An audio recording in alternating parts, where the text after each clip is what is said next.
In the early 1900s, children were used as laborers for two main reasons. There were no strongly enforced laws against child labor, and they could be paid even less than adults.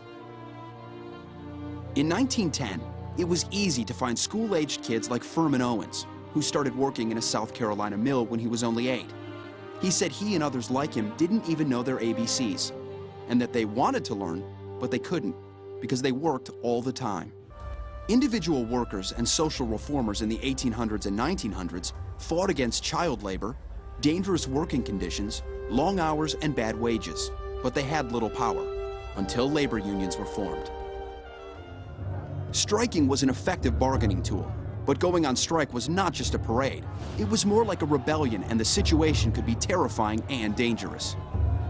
Local and national governments treated strikes as civil unrest and often dispatched armed troops to break them up. Workers were injured and many died as they clashed with police and National Guard.